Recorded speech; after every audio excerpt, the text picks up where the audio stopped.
Muy bien, aquí tenemos el primer nivel del curso de nivelación matemática, teoría de conjuntos. ¿Ok? Vamos a dar una breve lectura a la introducción del curso. ¿Ok? Dice así, la teoría de conjuntos es una rama de las matemáticas que estudia las colecciones de objetos o elementos que comparten características en común, conocidos como conjuntos. Esta teoría desarrollada por el matemático ruso Georg Cantor en el siglo XIX utiliza conjuntos como una base fundamental para formalizar gran parte de las matemáticas y es esencial para la lógica, la probabilidad y el estudio del infinito. Es decir, la teoría de conjuntos es la base de la matemática. Toda la matemática son conjuntos. Cuando estudiamos, por ejemplo, los intervalos, esos son conjuntos. Cuando estudiamos funciones, esos son conjuntos. Cuando estudiamos las derivadas y sus propiedades, esos son conjuntos de funciones, integrales, etcétera, etcétera. Entonces, ¿por dónde se debe comenzar el estudio de la matemática? Por la teoría de conjuntos. Todos los elementos, no solamente matemáticos, sino álgebra, que en el fondo también es matemática, y geometría, y geométrico, esos conceptos, se les puede aplicar toda esta teoría. Ok. La teoría de conjuntos es una rama de la lógica matemática, lo que acabamos de decir, que estudia las propiedades y relaciones de los conjuntos, colecciones abstractas de objetos. O sea, los conjuntos son colecciones abstractas de objetos. ¿Ok?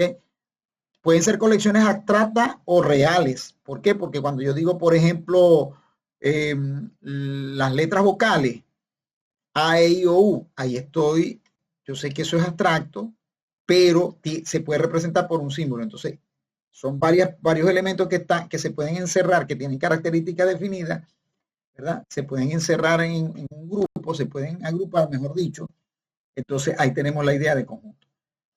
¿Okay? Entonces, la teoría de conjunto es una rama de la lógica matemática que estudia las propiedades y relaciones de los conjuntos, colecciones abstractas de objetos, consideradas como objetos en sí mismas. Los conjuntos y sus operaciones más elementales son una herramienta básica que permite formular en cualquier otra teoría matemática. Es decir, esto es fundamental para todo. Por ejemplo, cuando estudiemos el siguiente nivel, que tal vez sea el nivel 2, vamos a hablar de conjuntos numéricos, el conjunto de los números enteros, el conjunto de los números racionales. Entonces, si no tenemos claro la teoría de conjuntos, pues cómo vamos a poder entender aquello. El fundamento está aquí.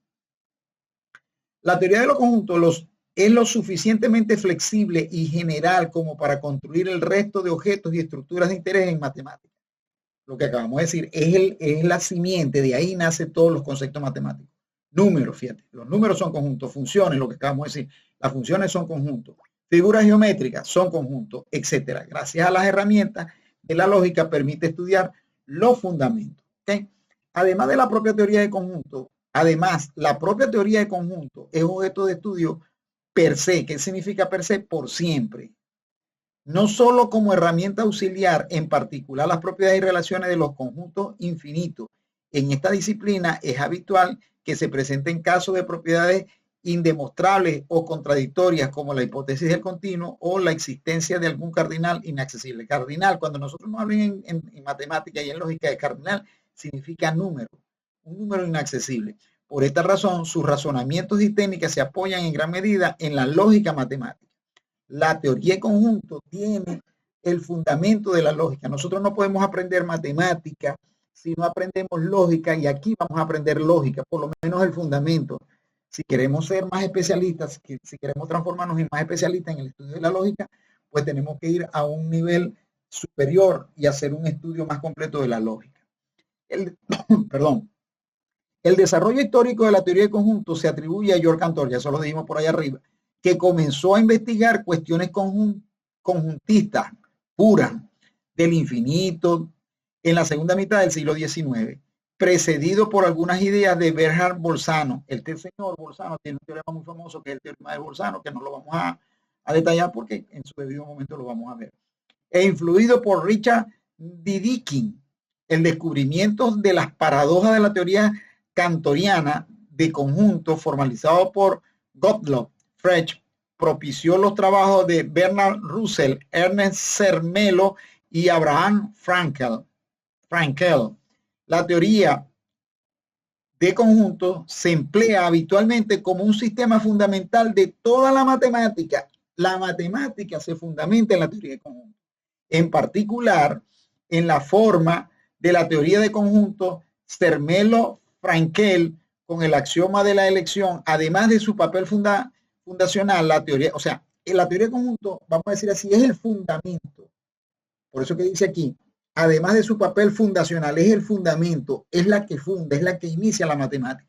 La teoría de conjunto también proporciona el marco para desarrollar una teoría matemática del infinito y tiene varias aplicaciones en informática. Fíjense, se puede aplicar en informática, hasta en filosofía y en semántica formal. O sea, no solamente se aplica a la matemática, sino a otras ramas del conocimiento. Su atractivo fundacional, junto con sus paradojas, sus implicaciones para el concepto de infinito y sus múltiples aplicaciones, han hecho de la teoría de conjuntos un área de gran interés para lógicos y filósofos de la matemática. La investigación contemporánea sobre la teoría de conjuntos abarca una amplia gama de temas que van desde la estructura de la línea de números reales hasta el estudio de las consideraciones del cardinal grande. Ya dijimos lo que significaba cardinal.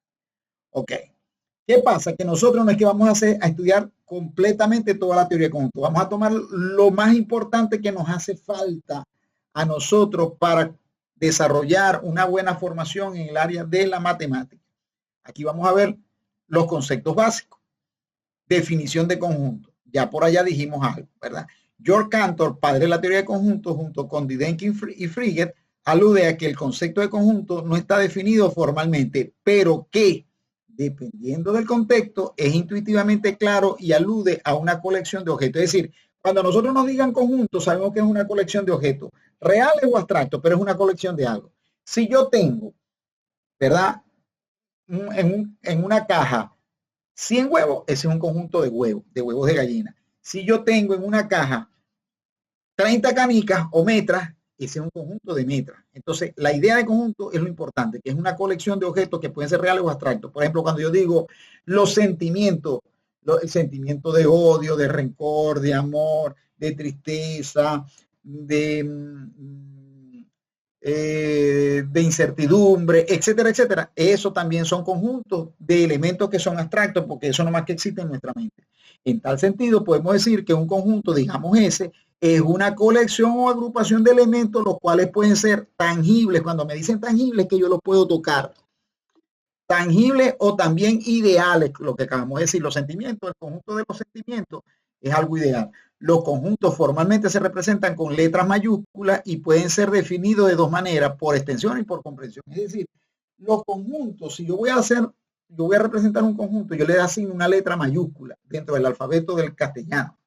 ¿Okay? Y lo podemos definir por extensión y por comprensión. Por extensión, cuando colocamos todos y cada uno de los elementos que integran el conjunto. Por ejemplo, el conjunto S formado por A, E, I, O, U. Esto es por extensión, porque aquí puse todos los elementos. Por comprensión, cuando colocamos una o más propiedades o características de los elementos que conforman el conjunto. Ejemplo, el mismo conjunto anterior, en vez de decir A, E, I, O, U, decimos E, ese es el conjunto de las vocales. Aquí estábamos dando unas características. Cuando a mí me dicen, ¿cuáles son las vocales? Cuando me preguntan a mí en primaria, ¿cuáles son las vocales? A, E, I, O, U. Entonces aquí ya estamos dándolo por comprensión y comprendemos que es así. ¿Ok? Observación. Los conjuntos formalmente se delimitan o encierran por el signo de agrupación de las llaves. Los conjuntos, para delimitarlos, ya aquí lo vimos. A, E, I, O, U comienza con una llave, abre una llave, cierra una llave. Las vocales abre con una llave, las letras vocales abre con una llave y cierra con una vocal. Con una llave y cierra con otra llave. Por convención, los elementos que están en un determinado conjunto, por convención, ¿ok?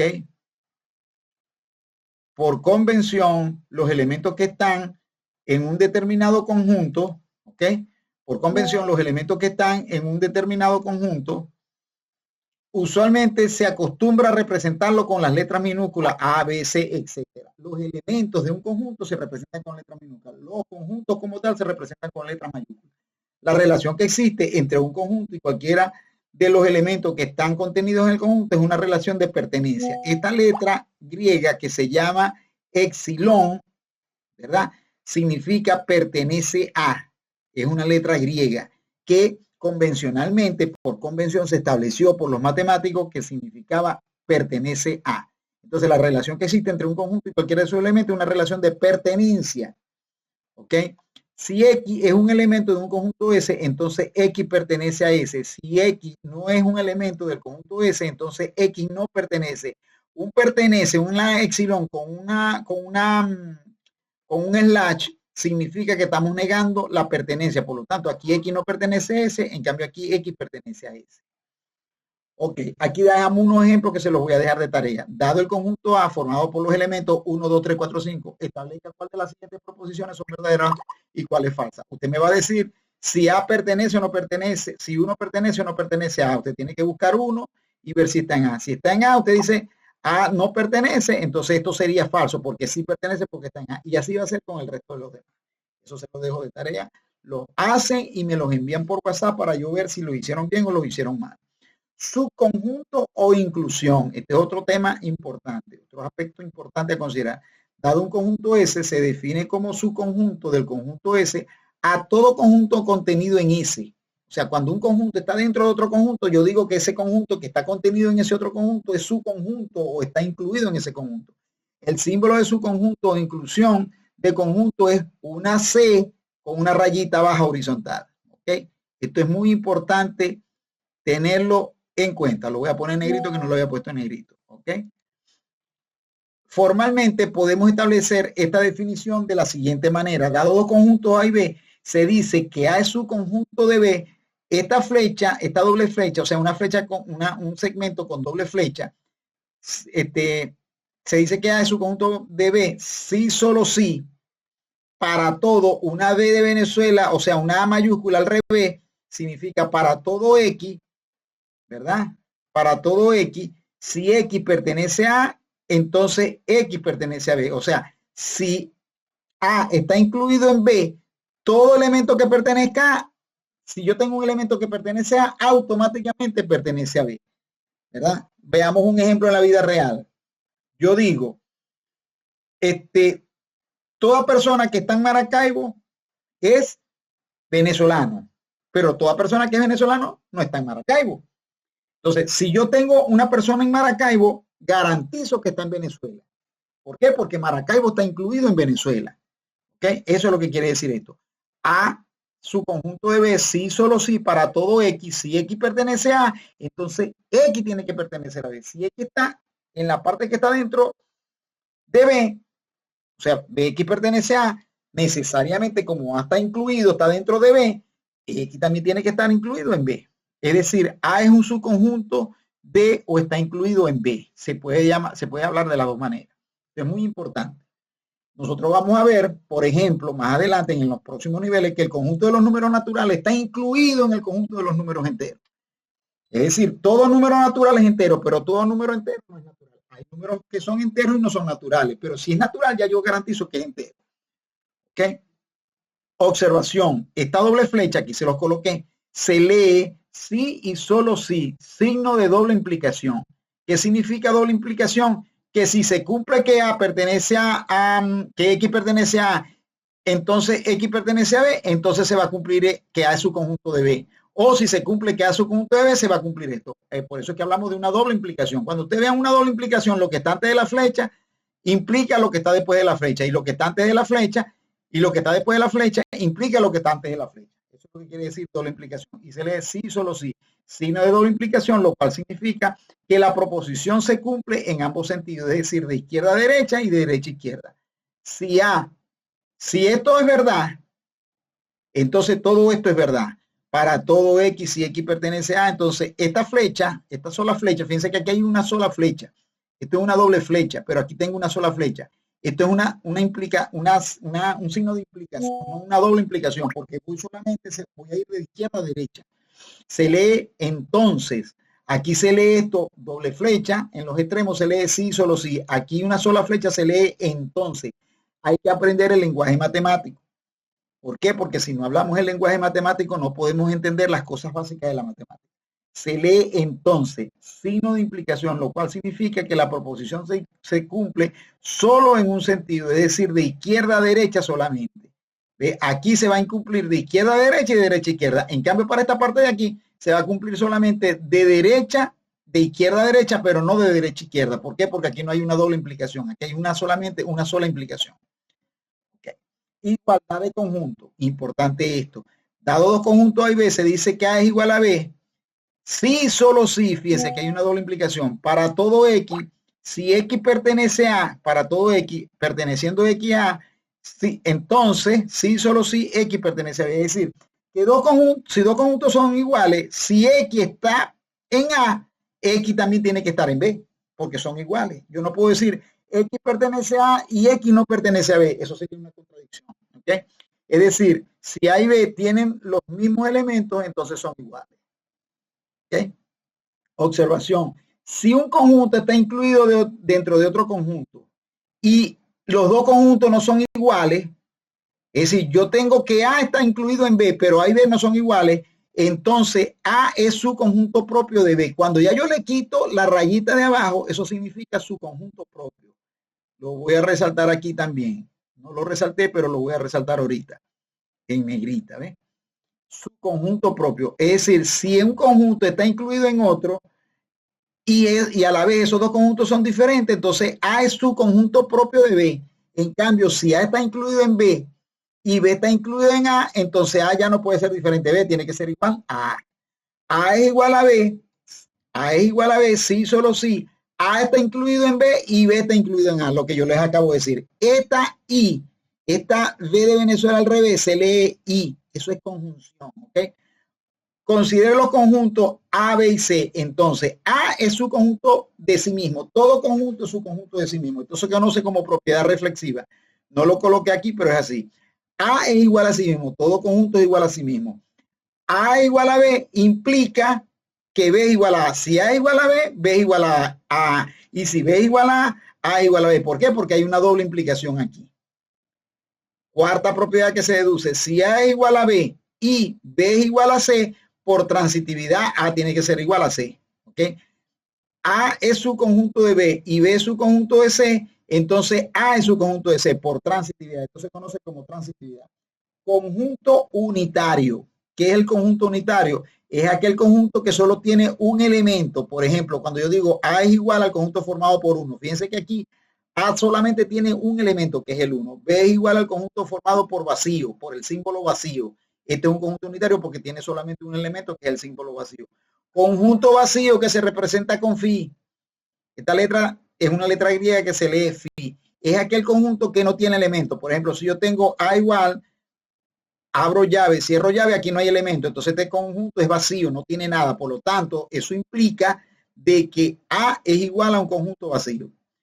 Aquí tengo el conjunto B igual, abro llave, cierro llave, perdón, y entre las llaves no hay ningún elemento. Entonces también puedo decir que B es otro conjunto vacío. O sea, cuando un conjunto no tiene elementos, se dice que es vacío. Fíjense que cuidado, que por ejemplo en un examen le pueden colocar a ustedes, diga si A es vacío o no. Entonces muchos vienen y dicen, sí, sí es vacío porque adentro está el símbolo de vacío. No, es unitario, porque el símbolo en tal es un elemento. Yo puedo decir que ese elemento tiene un solo elemento, que ese conjunto, perdón, tiene un solo elemento que es el símbolo de vacío. Para que sea vacío B no tendría que haber aquí nada, como está aquí, de que aquí no hay nada, ni aquí hay nada tampoco, ni en A, ni en B hay nada, por lo tanto A y B son vacíos. Quiere decir que A y B son iguales. Observación, formalmente podemos definir el conjunto vacío como el conjunto vacío es el conjunto de las X, ¿verdad? Es el conjunto de las X y X es diferente de X. Eso es una contradicción. Si yo digo que el conjunto vacío está formado por unos elementos que se llaman X, donde X es diferente de X, ya eso es un conjunto vacío, porque yo no puedo decir que uno es diferente de uno. Que yo tengo un conjunto A que tiene el elemento 1, pero ese 1 es diferente de 1. Ya en sí eso significa que es vacío. El vacío es su conjunto de cualquier conjunto. ¿Ok? Ese es un conjunto arbitrario. ¿Ok? El conjunto vacío es su conjunto de cualquier conjunto. ¿Ok? Luego tenemos el conjunto universal que se representa con la letra U, importante también. Por ejemplo, cuando nosotros estamos estudiando los conjuntos, el conjunto de los números naturales, todos los números naturales que arrancan desde cero hasta el más infinito, todo eso es un conjunto universal. Y dentro de ese conjunto universal podemos tener otros subconjuntos.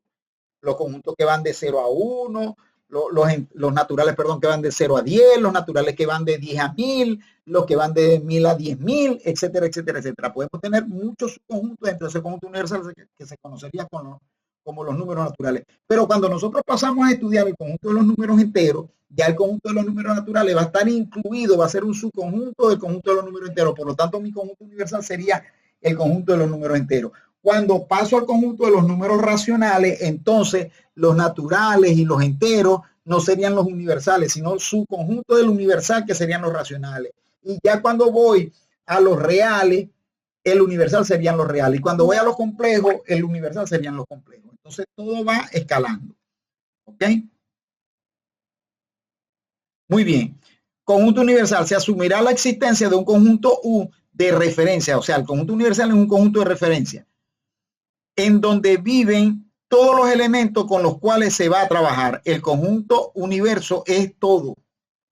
Por eso, por ejemplo, para Venezuela, ¿quién es el conjunto universal? Todo el territorio nacional. Pero para Sudamérica, ya un Venezuela no es un conjunto universal, es un subconjunto del conjunto universal que se conoce como Sudamérica. Y para toda América, el conjunto universal sería toda América. Suramérica, Centroamérica y Norteamérica serían subconjunto de ese conjunto universal. Entonces todo es relativo, depende en donde yo me quiera colocar, de donde yo me quiera enmarcar. Diagrama de Venn. Un diagrama de Venn es una manera gráfica de representar un conjunto. Permite visualizar de manera certera las relaciones entre conjuntos. Fueron introducidos por el matemático británico John Venn, por eso es que se llama diagrama de Venn. Ver figura 1. Estas bolitas, estos pancitos, ¿verdad? Muchos dicen que son círculos o circunferencias. Otros dicen que son elipses, no importa, la forma no importa. Lo importante es que yo aquí tengo tres conjuntos involucrados, el A, el B y el C, que se intersectan, ¿verdad? De esta manera que están aquí. Aquí dice figura 1, diagrama de Venn para los conjuntos A, B y C.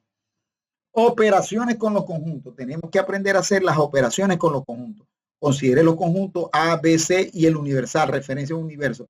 Definiremos ciertas operaciones entre estos conjuntos, los cuales nos permiten definir nuevas colecciones. La unión de conjuntos, A unión B, A y en el medio una U, entre el conjunto A y el conjunto B, es el conjunto de las X, tal que X pertenece a A o X pertenece a B. Esta simbología hay que aprenderla. Un slash, aquí se los coloqué, un slash se lee tal que, una B de Venezuela se lee O. Esto ya se los expliqué, pertenece a tal que X pertenece a A o X pertenece a B. En palabras, la unión del conjunto A y B es el conjunto, aquí hay un error, aquí dice, hay que poner esto así, ¿verdad? Es el conjunto de todos aquellos elementos genéricamente representados por la letra X. O sea, cuando yo digo aquí X es cualquier elemento que yo quiera agarrar. Tiene que pertenecer a A o pertenecer a B. Tal que, slash, esos elementos pertenecen a B o a ambos conjuntos. Es decir, cuando yo digo que X está en la unión de A y B, significa que X pertenece a A, o X pertenece a B, o X pertenece a los dos.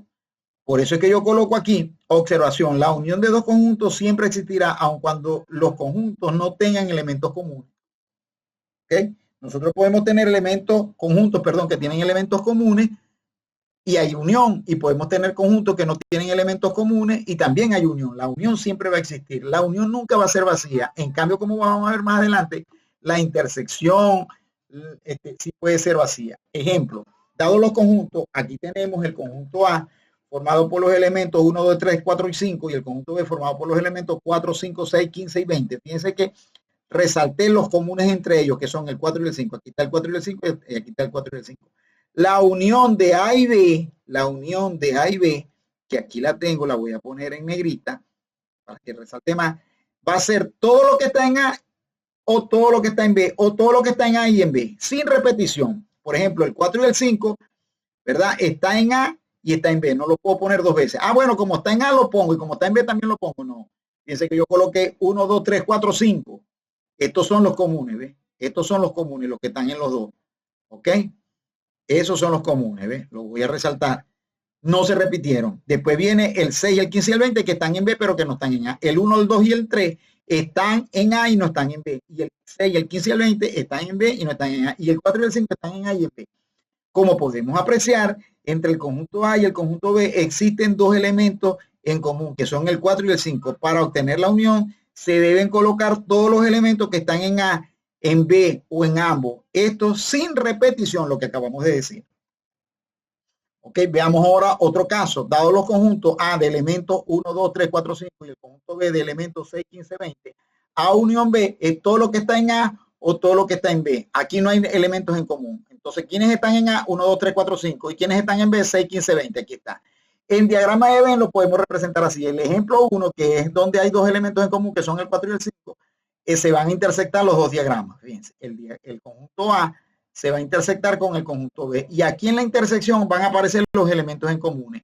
Todo esto sería, todo esto que estoy resaltando yo ahí, todos esos dos pancitos, 1, 2, 3, 4, 5, 6, 15, 20, esa sería la unión.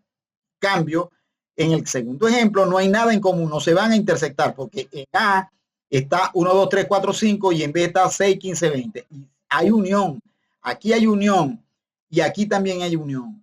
Lo único que aquí hay elementos en comunes y aquí no hay elementos en común. La unión siempre va a existir. Vamos a ver la intersección. A intersección B, entonces la misma U, pero al revés ahora. La intersección de A y B es el conjunto de las X, tal que X pertenece a A y X pertenece a B.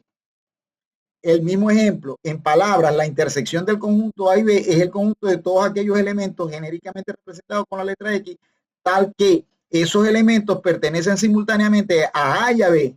Es decir, tienen que estar simultáneamente en A y en B. Por ejemplo, aquí no hay intersección. En este caso no hay intersección, en el ejemplo 2. En cambio, aquí sí hay intersección. ¿Por qué? Porque hay elementos comunes a A y a B. Entonces, aquí pusimos el mismo ejemplo, ¿verdad? En el ejemplo 1, 4 y 5 están en A y están en B. Por lo tanto, la intersección sería 4 y 5. Aquí hay intersección. Como podemos apreciar, entre el conjunto A y el conjunto B existen dos elementos en común, 4 y 5. Para obtener la intersección, se debe colocar todos los elementos comunes al conjunto A y al conjunto B, sin repetición. El ejemplo 2, estos dos mismos es el conjunto que utilizamos para la unión. Aquí la intersección es vacía, no existe. ¿Por qué? Porque no hay elementos en común entre los dos comunes. En diagrama de Venn, aquí está la intersección, 4 y 5 sería la intersección, y aquí no hay intersección, aquí la intersección es vacía. Los conjuntos cuando no se intersectan, o sea que su intersección es vacía, se dice que son conjuntos disjuntos. Eso es muy importante para los que vayan a estudiar lógica, para los que vayan a estudiar lógica, para los que vayan a estudiar estadística, ¿okay? En la parte de probabilidad de eventos aleatorios, ¿verdad? Es muy importante estos conceptos. Complemento, muy importante. Dado el conjunto A, se define el complemento de A, el cual denotaremos como una A y arriba de la A una C de complemento, como el conjunto formado por todos los elementos del conjunto universal que no están en A formalmente. A complemento es el conjunto de las X, tal que X pertenece a complemento. Si X pertenece a complemento, entonces X pertenece a la universal, al conjunto universal, pero no pertenece y no pertenece a A. Fíjense.